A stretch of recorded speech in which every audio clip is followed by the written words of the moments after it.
Good afternoon. I'm calling to order the Planning Commission meeting. It is 4:30 on Thursday, October 31st, 2024. First item on the agenda is the approval of the minutes from the September 26th, 2024 meeting. Are there any changes or corrections? I'll motion to approve. Second? I have a motion and a second. All in favor? Aye. Opposed? Minutes have been approved. We open the public hearing to consider the request of Dwight and Denise Hughes requesting a variance to reduce the front yard setback from North Highland Avenue from 30 feet to 5 feet for the placement of a storage shed. City report? All right. Thank you, John Isley, planner at the City of New Ulm, and happy Halloween. I'm sure you all are as excited for tonight as my 5-year-old is. Just wanted to note one thing. This is actually the first variance request we've had this entire year. Really? We only had 2 last year, so just so you guys know that ahead of time. So the applicant for this variance request and property owner are Dwight and Denise Hughes. The legal description of the property is Lot 10, the Lampright subdivision. The street address is 1 Indian Point Drive. The property is generally located south of the intersection of Indian Point Drive and South Highland Avenue, between Indian Point Drive and the unimproved portion of South Highland Avenue. Deadline for a decision on this application is December 1st, 2024. The comprehensive plan land use designation for this property is low-density residential, and surrounding land uses for the comprehensive plan to the northwest and east is all low-density residential, and then to the west it's low-density residential and parks and open space. The zoning designation for the property is the R1, the single-family residence district. Surrounding zoning to the north, south, and east are all R1, and then to the west it's R1 and A-OS, agricultural open space. Currently the site has a residence on it. It's not vacant like it says here in the staff report. Current area uses to the north is single-family residences. To the west are single-family residences, and then Flandreau State Park beyond those residences. And then to the south are more single-family residences. And then to the east, it's unimproved South Highland Avenue, single-family residence, and Flandreau State Park. So a combination of those things in the neighborhood. Notice was provided to all property owners within 350 feet of the subject property and published in the Journal on October 19th, 2024. And to date, we have not received any comments regarding this application. And I do know that notifications were received because the applicant called me to tell me that he had talked to a bunch of his neighbors regarding his request. Okay. The site description / use. So the applicant is requesting to reduce the minimum front yard setback requirement in the R1 zoning district from 30 feet to 5 feet to allow the placement of an 8x12 garden shed. The front yard setback from which a variance is being sought is an unimproved portion of South Highland Avenue located on the east side of the property. So if you look at this aerial photo up here, this area right here is actually the right-of-way for South Highland Avenue. It's unimproved at this time, and there's a large stormwater outlet right about in there. And talking with the city engineer, it's unlikely that that will be improved into a street, a drivable street in the future. The proposed shed would be located behind the front of the house as required by section 9.3B 3B of the zoning ordinance. And the shed would also be located out of the front yard setback area, the front yard line abutting Indian Point Drive, and behind the closest point of the home to the front yard property line abutting Indian Point Drive. So in kind of layman's terms, for a detached structure, there's 2 provisions that are in play. Number 1, it has to meet the minimum front yard setback area, which is 30 feet. And then if it's a detached structure, that structure can't go in front of the permitted use on the property. So in residential districts, in this case, the permitted use is the residence. So it has to meet that 30-foot setback, and it also has to be behind the closest point of the residential property to the setback. So that's why we drew this blue line on this aerial photo showing where the front of the house is, and that shed's going to be behind that closest point of the house. The proposed shed would be the only detached accessory structure on the property. Indian Point Drive and South Highland Avenue both have a right-of-way width of 60 feet. So for a little bit of history, this property was platted as Lot 10 Lampright subdivision in 1959. The lot area for Lot 10 is 10,063 square feet. The lot is irregular in shape, and that can be seen on attachment 5.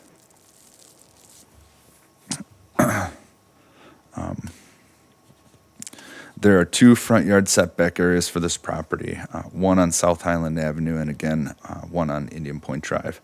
Both require a 30-foot setback for any structures. A garage addition was constructed on this property in 2017. The applicant was allowed to construct the garage 10 feet from the South Highland Avenue right-of-way property line because it was agreed upon that this section of roadway would not likely be constructed in the future. So they didn't actually receive a variance for the construction of this garage addition. Project details. The owner is proposing, again, to install a 8x12, 96 square foot garden shed. The shed is pre-made from Dakota Sheds and will match the color of the home. That's also included in your staff report, a depiction of the shed. The shed is mobile and will be placed on a concrete slab. The shed is proposed to be placed 32 feet from the Indian Point Drive right-of-way and 5 feet from the South Highland Avenue right-of-way. Immediately to the east of the proposed shed is a slope that drops off at approximately 6 feet of 6 feet of elevation drop over 30 feet. So that's about 20% slope right behind the shed. So unique circumstances to this property. The lot is unusual in shape, and the configuration is due to the intersection of Indian Point Drive and South Highland Avenue. These streets do not intersect at 90-degree angles, but rather at a 58-degree angle. So what you can see in the rest of the subdivision, they also aren't your typical 90-degree angles, but they're a little bit closer. We have some unusual angles here with the lot because of South Highland Avenue and Indian Point Drive. So technically, you could say 3 of the 4 sides of this property actually have street frontage.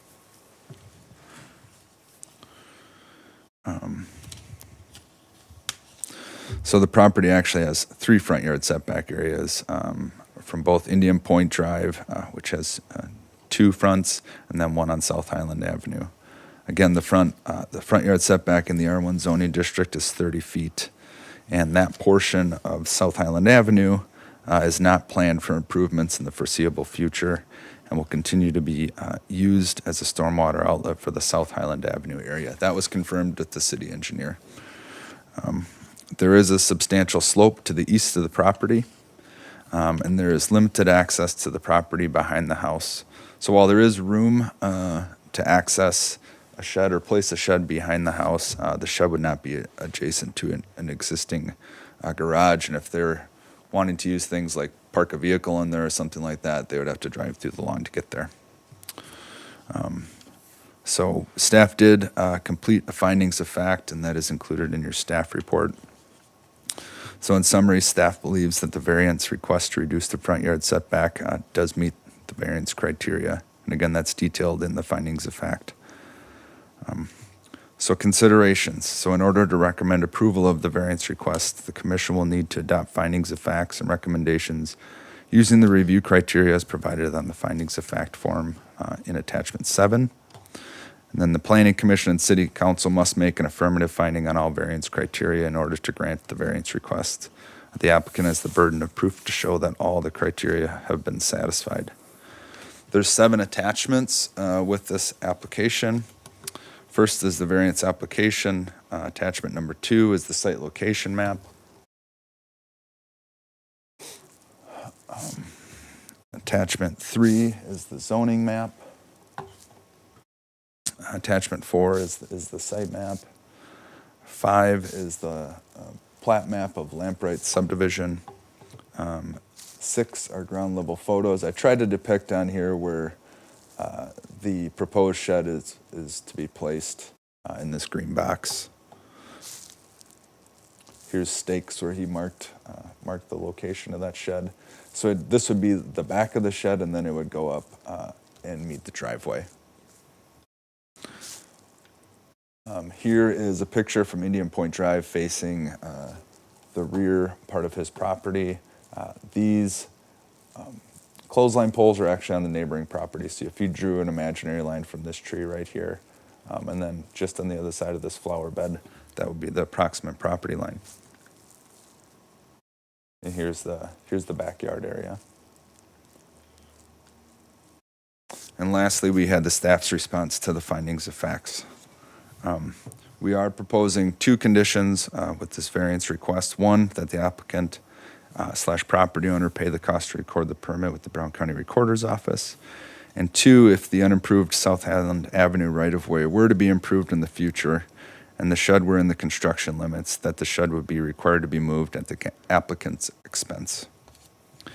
And then we did provide 2 potential motions, 1 recommending approval of the variance, and then a second denying the variance request. And that concludes the staff report. Before we begin the finding of facts form, are there any questions? If not, before I even close the public hearing, why don't we just do the finding of facts? Okay, All right, super. you okay with that? Yeah.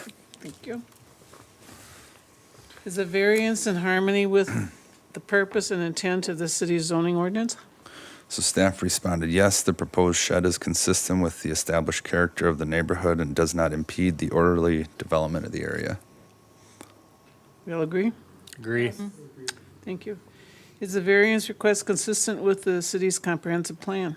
Staff responded, yes, the proposed shed is residential in character. The property is located in the low-density residence land use area, and the shed is consistent with the land use designation for that area. Agreement? Yes. Agree. Thank you. Does the proposal put the property to use in a reasonable manner not permitted by the city zoning ordinance? Staff responded, yes, that the setback from which a variance is seeking relief from is a front yard setback from an unimproved portion of South Highland Avenue. Agreement? Yes. Does the proposal impair adequate supply of light and air to adjacent properties, unreasonable increase congestion of public streets, increase the danger of fires, substantially diminish property values, and will not be materially detrimental to the public health, safety, or welfare, or injurious to the property or improvements in the zoning district or neighborhood in which the property is located? Staff responded that no, that the proposed location of the shed does not negatively impact safety, diminish property values, or cause injury to the property or improvements in the neighborhood. We in agreement? Agree. Thank you. Are the physical surroundings, lot size or shaped, topography, water conditions, or other physical conditions unique to the property? Staff responded, yes, the property is unusual in shape and has, it should say 3 front yards. There is a substantial slope to the north and east of the property, and you can see that in attachment 5, the plat, the attachment 5, the Lampright subdivision. We all in agreement? Agreed. Yes. Pen's not working, okay. The unique circumstances related to the property do not generally apply to other properties or buildings in the same zoning district or vicinity. Staff responded, yes, the property is unusual in shape in comparison to the other properties in the subdivision. Again, it references attachment 5, the Lampright subdivision. Agreement? Agree. Thank you. Unique circumstances related to the property were not created by the owner of the property. Staff responded yes, that the property was platted in 1959 and the property owner purchased the property in 2012. Staff does not believe that the circumstances related to the property were created by the current landowner. Agreement? Thank you. Okay. Will the variance alter the essential character of the locality? Staff responded no, that the proposed shed is residential in size and shape and does not alter the character of the locality. Location of the shed does not block the view of other properties or impede regular residential development in the area. We agree? Yes. Agreed. Thank you. Is the variance request the minimum amount necessary to eliminate the practical difficulties? Staff responded yes, that the proposed location of the shed is in a location where it meets the front yard setback area from Indian Point Drive and is between the existing home and the property line abutting South Highland Avenue. Any questions? Agree? Agreed. Agree. Thank you. Do economic conditions alone not allow for a reasonable use of the property? Staff responded no, that economic considerations, it's not believed that economic considerations were not a consideration with the proposed placement of the storage shed. I had trouble with that word too, and I Yeah. said conditions, thank you. Do we agree? Agreed. Thank you. Are there any questions now? I would just offer a comment that if you look at attachment 2, South Highland Avenue, as it progresses to the south, a portion of that has been vacated. So Has been? has been. Okay. And you also note, you can see the ravine that runs through that area, and those, any of us that have hiked that area, you know that that's a pretty formidable Right. Topographic challenge. And so there's never going to be any houses on the other side of South Highland Avenue. Well, that was one of the questions I had, is why wouldn't the city just vacate it? But they are using it for stormwater retention, so that is the, We have talked about yeah. that in the past, but the decision was made that since we have some utilities in that area, that we would maintain ownership. and obviously from the amount of fencing in their backyard, they have a lot of wildlife in the area that are using that area, so, good. I would entertain a motion then. I'll make a motion to recommend approval of the variance request of Dwight and Denise Hughes to reduce the minimum front yard setback of the placement of detached accessory building to 5 feet from the east property line abutting South Highland Avenue on Lot 10 of Lambright subdivision. I'll second. I have a motion and a second. Are there any other questions? Hearing none, all in favor? Aye. Opposed? And it's going to this commission, or the, It'll go City on Council when? November 4th. Next Tuesday.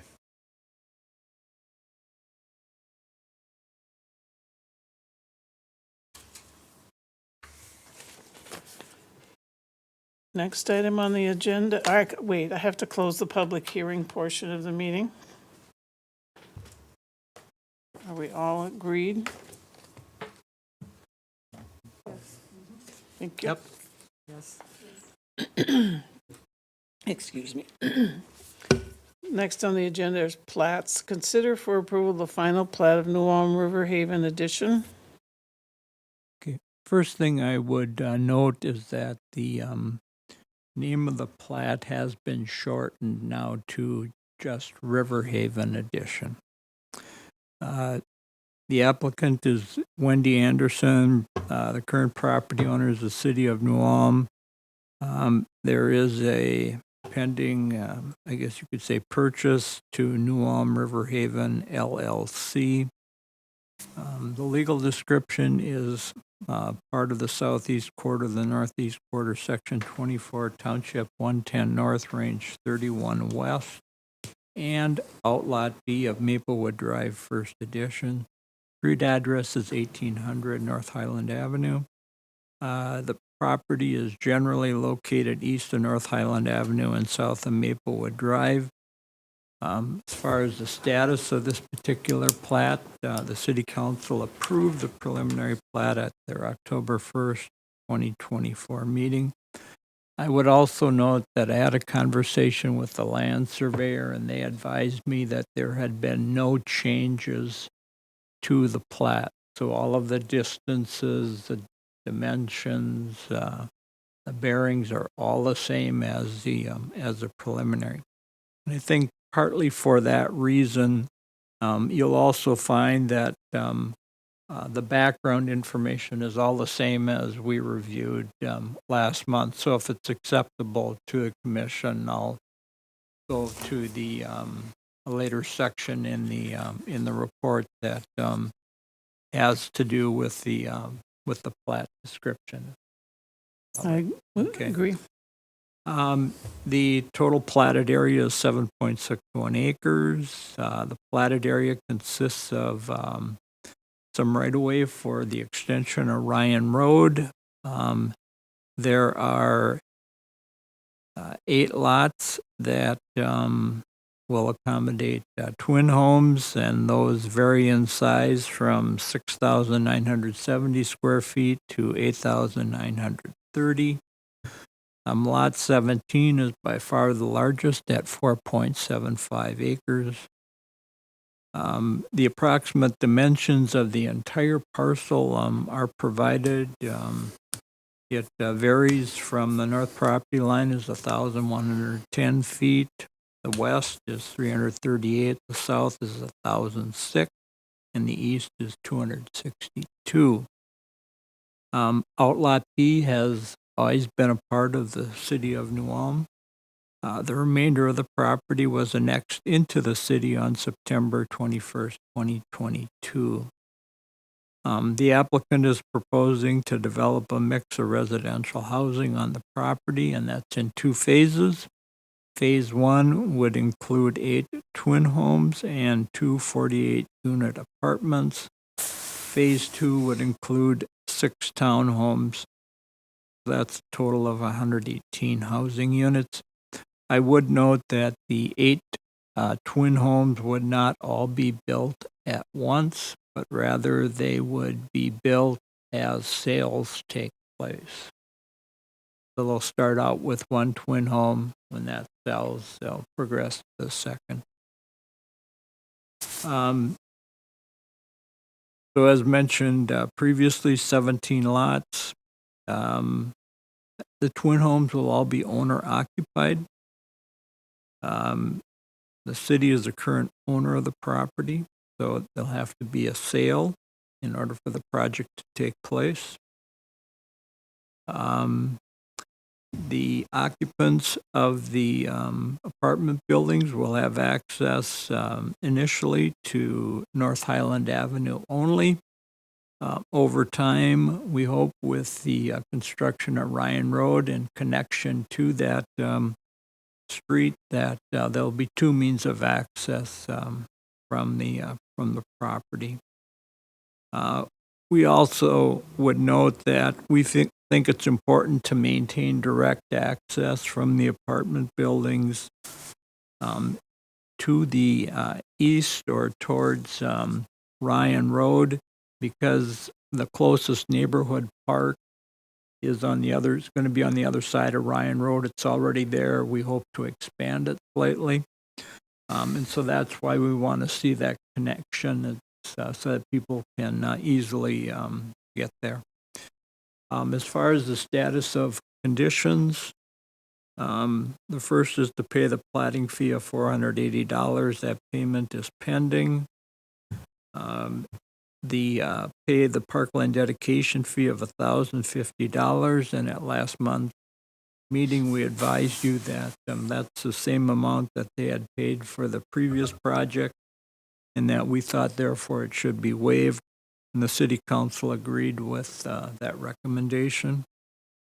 Provide an electronic file of the plat in AutoCAD 2016 or newer format. That notice has been provided to the land surveyor. Enter into a revised development agreement and general development plan. Both of those documents are in progress, and we're waiting for a word from the applicant as to when we should finalize those. And then finally, they need to file the resolution that approves the plat with the Brown County Recorder's Office. They would do that with the plat. There are 2 attachments. Attachment 1 is a final plat. Attachment 2 is a site location map. Staff would recommend approval with conditions since it complies with city code requirements. The recommended conditions are provided in the in that earlier item under status of conditions. There's 2 motions provided, one to approve and one to deny.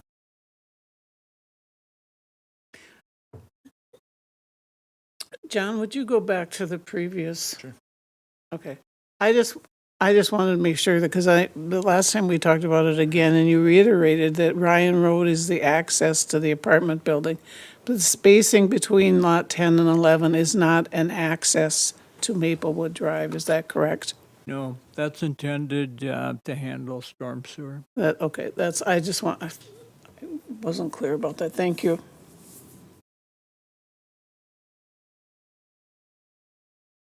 Are there any questions?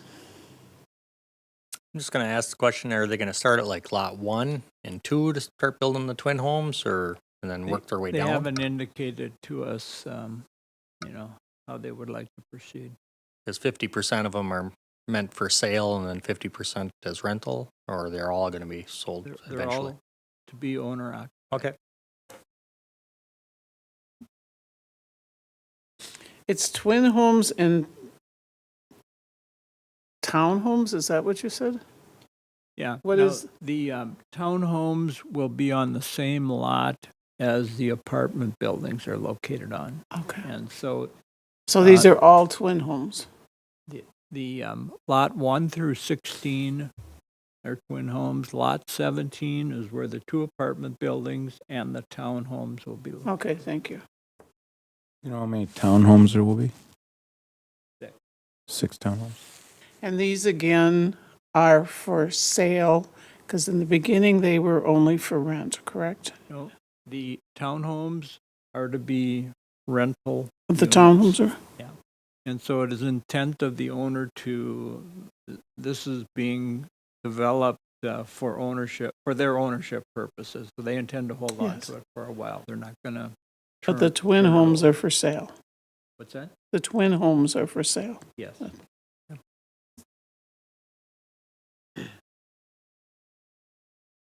Are there any other questions? If not, I'd entertain a motion. I'll make a motion to recommend approval of the final plat of River Haven Edition with conditions. Second. I have a motion and a second. Are there any other questions? Hearing none, all in favor? Aye. Opposed? Motion carried. Receive new information on the housing trusts, the housing trust report. Okay, as part of the comprehensive plan process, you were given the task of looking at potential activities to immediately implement. And you were asked to select from, there's 5 different chapters, and the 2 highest tasks were to be identified. And so the chapters had to do with land use, housing, transportation, economic development, parks and recreation, and then community facilities and utilities. And one of the tasks that was identified under housing was to investigate the establishment of a housing trust fund. And that task was eventually not rated high, and so it didn't fall within the top two, but there was discussion about it at the meeting. And we said, well, we knew Mankato had a housing trust fund, and if we could get more information about that, we would then provide that to you. And so the Free Press graciously helped us out by running a front page story about their housing trust fund. And I thought they did a nice job of explaining how it worked. And so we wanted to provide that. And I don't know, any questions or comments? I do have a question. So in the article, it talks about how the city of Mankato has contributed nearly 1 million in funds through its Economic Development Authority to the land trust. Is our EDA at all interested or involved or aware of this type of project or work? I don't know, to be honest with you. But if this is something that they've talked about or considered, I certainly can ask, Heather Bragle, the housing coordinator, Sure. see what she has to say. I'm completely a novice, of course, but it would seem with the sale of, what is the large facility? Thank you. That there is some financial leeway there, that if this is something that would work for our community, it'd be something to at least investigate. Yeah. Well, I thought it was interesting that Mankato, their goals, it's Mankato, North Mankato, so it's a Right. fairly large area. They're looking at trying to do 100 homes. Yeah, So, could we do 25, 30? Yeah, I yeah. mean, the other thing that I noted is that the Southwest Minnesota Housing Partnership is the firm that provides administration, and we worked with them on the Milford Heights project. So we do have a relationship with them. I don't know that there's, we currently are working with them, but we know who they are and they know who we are. So right. I kind of thought the same thing in between the EDA and the Newburgh, and I have trouble sometimes in my mind understanding where the lines are there. But I think it's something that should be seriously looked at, and as suggested earlier, we were uneducated and didn't really know anything about it. I think it's worthy of the city to seriously consider at least something. I would hate to think that this housing development that we just approved the plat on is the only answer to some of the housing in this area. It kind of, because this housing project is all not market rate, or is it above market rate housing? Or it's work rate, yeah. yeah, it's labeled as workforce housing. That's- My understanding is that with that designation does not come a certain requirement as far as rent levels. Right. The other thing I thought was interesting is it says whether it be construction of a new home or purchase and rehab of an existing structure. The concept involves using a nonprofit trust to purchase and maintain ownership for the land beneath the house. We have lots of houses in our community that could use some rehabbing, and I just thought that was also maybe pertinent. Yeah, and I believe that they indicate in here that they're also applying for state assistance. So, another $1 million that they're going after. And Mhm. In a different article that was about Mankato applying for something else, the city manager was complimenting this particular person who she said does a great job in getting grants. And it'd be nice to have somebody that that would Right. be their job.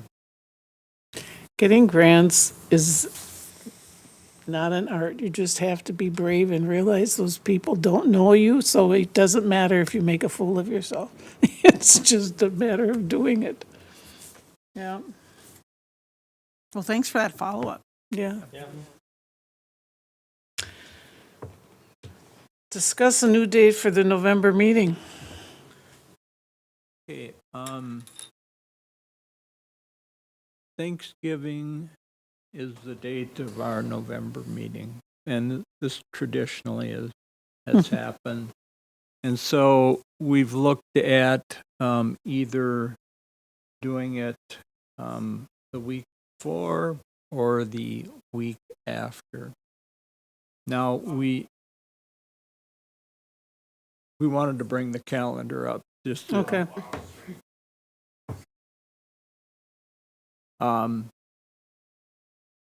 So we do have an item that to be considered, and the applicant had hoped that this could get to the council in time for their first meeting in December, which would then require that we hold the meeting Prior? before Yeah. our regular meeting, which would have been on the 28th. So it would have to probably be held on the 21st. Where there are open dates, that's when this room is available. If there's a, cross through it, that means it's not. I guess what we can do is just send out an email to you and see what might be available, and hopefully we can get a quorum. Now, so that kind of takes care of November. If we go to December, you will note that Christmas is on a Wednesday, and the following Thursday is supposed to be our planning. Right. So And I think what we might want to do is just find out, how many people could attend a meeting on the 26th, and if that doesn't work out, we'll have to decide what other options we might. Okay, why don't we just do it? You send out an email to all of us and we respond quickly so that you can get it on the calendar that, Yeah. okay. And do both dates at the same time? Yeah, we might as well do. Yeah. Yeah. Yep. And See where we're then we would go with the majority because we need a majority, But we need a quorum, which Yeah. is, 4. right? All right, is everybody in agreement on that? Yes. I'm okay with that. Yes. Yep. Okay. Thank you. City council decisions concerning planning commission matters in September. So this is from the October meeting, and there's a number of them. They approved the conditional use permit for 214 North Minnesota Street, LLC. That's the old Lamplighter building. And that was with conditions. And that was to operate a farm winery at that location. They conducted the first consideration of ordinance number 2024, and there is a number assigned to it now. But that particular ordinance was the one in which we made 3 changes to the zoning code. One was simply a title, but then we modified 2 tables. They approved the rezoning of the property that's located at 2303 to 2321 North Highland Avenue. And that was from AOS to R1. They approved as you already know, the preliminary plat of River Haven addition. They also had a first consideration then on that zoning that we just talked about on North Highland Avenue. And that takes care of October 1st. At the October 15th meeting, we had a public hearing on 3 final plats.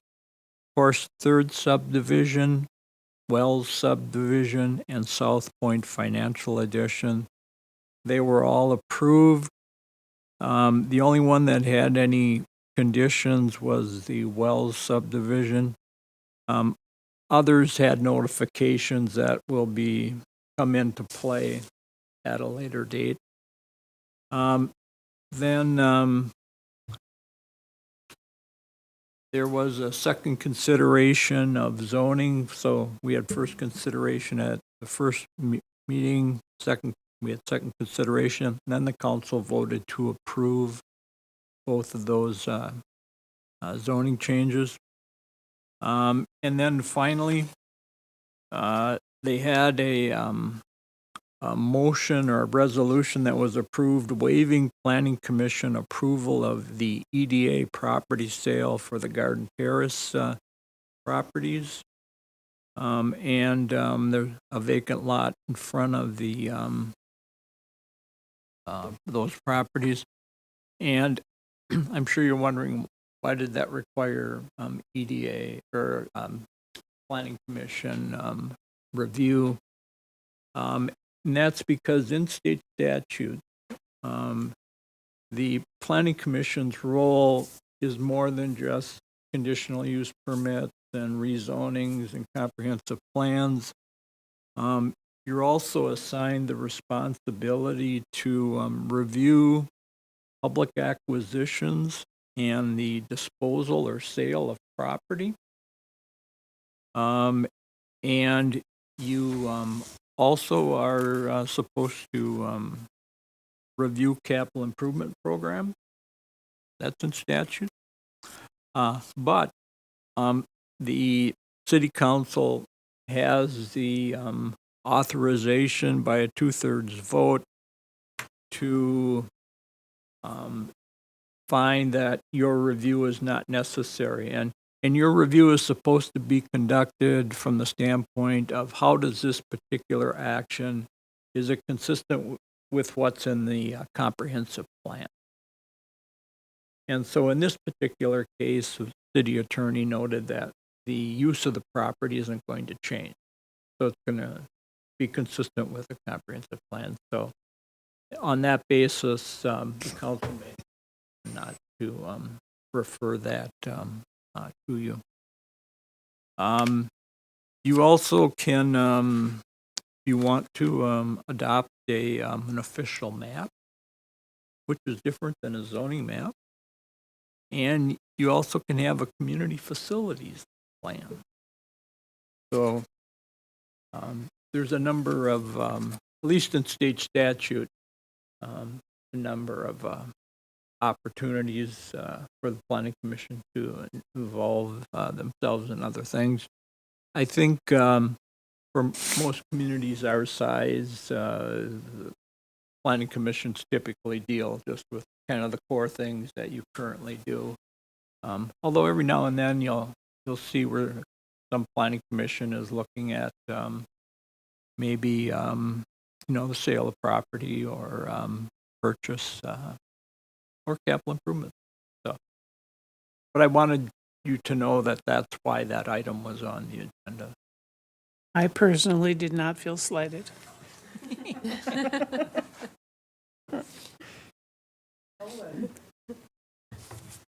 Heritage Preservation Commission activities. Elwood Zubble, building official. We had one design review for the former Gutentag House for True Real Estate for awnings and signage, and that passed. Okay. Good. Thank you. Yep. Is there any other business to come before the? I just want to forewarn you that if you see a big apple standing in front of your door tonight, It's you? it won't be me. Could be me. It's a little Leo? Apple farmer. Yeah. Yeah. Makes sense. Wouldn't be dressing up though. That would just be day-to-day life clothes. You have to And I dress. would note that we already had an application come in for an interim use permit, so that there will be an item for the November meeting already. Thank you. I will adjourn the meeting. Thank you all. Thanks. Get home to the kiddo.